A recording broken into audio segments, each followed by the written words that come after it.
Um this is a very trying moment for both me and my family. For those of you who know me, and I direct this to the people of Mombasa. I've been in the political field for in excess of a decade. And throughout my life, neither myself nor any of my family members have ever crossed the line of meting any form of violence on anyone. My stand has always been there, and this is known to yourselves, that even when I go out on public platforms, my policy is a policy of never mentioning anyone, never talking vulgar, never doing anything. It's a bit shocking that it is now being deemed for public perception that both myself and my 74-year-old mother would be part and parcel of a heinous act of this magnitude. Like I said, we have never.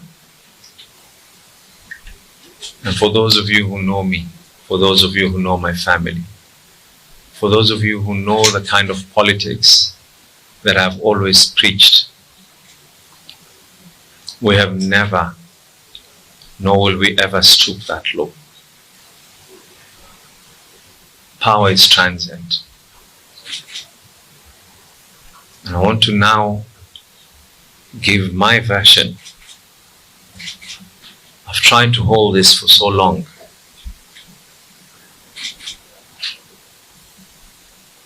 Probably about a couple of weeks before the unfortunate incident that is said to have been done on this young man.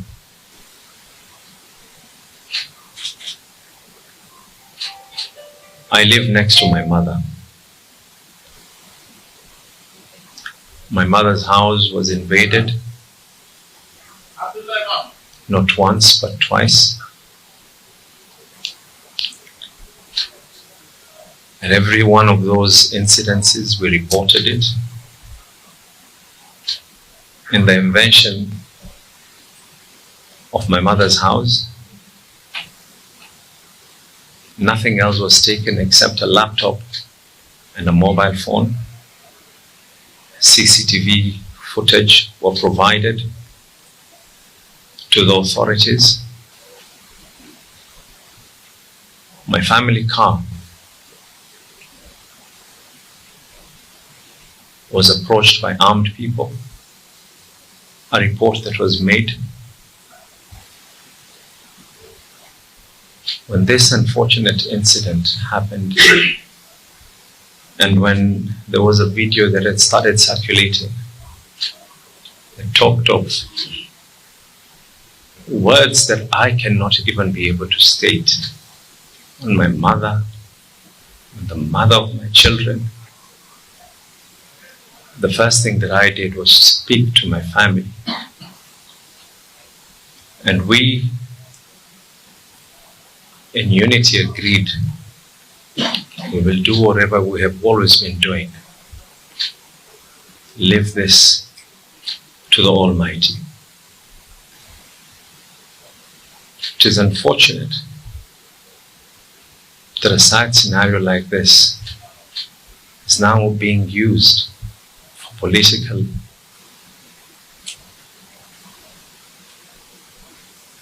I'm more than willing to state this to the authorities. This young man has sent me personally messages in excess of 800 messages from different numbers. I have never responded to any one of those messages.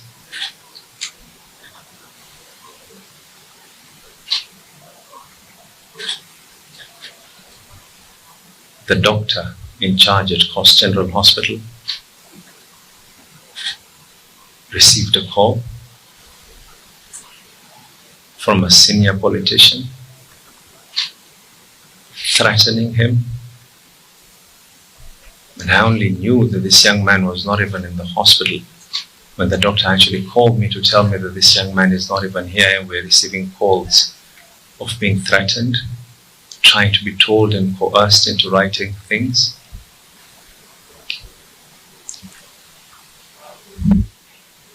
Others are stating that I wish not to be able to go to the DCI.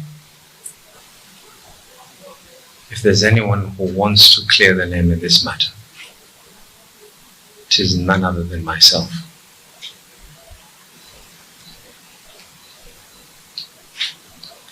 The summons were to today. We were requested not to go today anymore. My CEC was arrested for no other reason except the fact that he is someone who has been through me and with me in my political journey. CEC has been released, told to go back again. And this country has a history of people being coerced, people being coached to talk about things.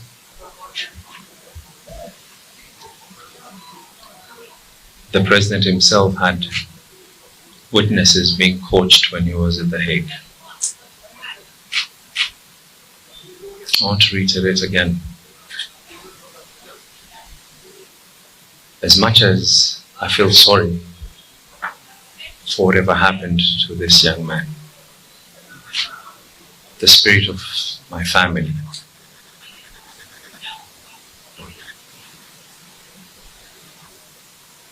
will not only forgive and forget, but we let the Almighty. I'm truly,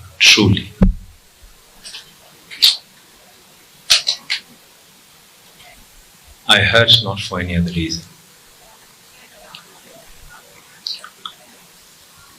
but my mother being dragged, being abused, and then now being accused together with her son, just because she gave birth to me.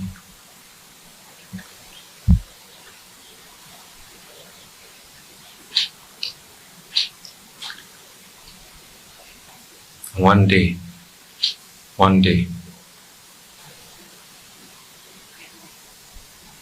we will all be looking at each other. And I really pray and hope that the police will get to the end of this, that we'll get to the bottom of this whole thing.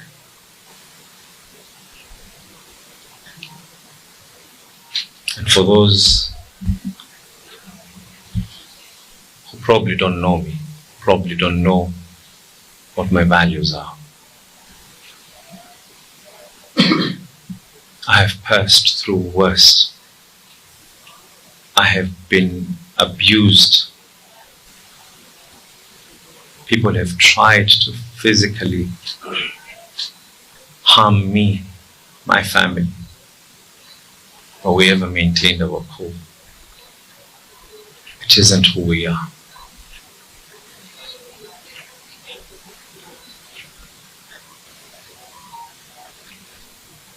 I have every intention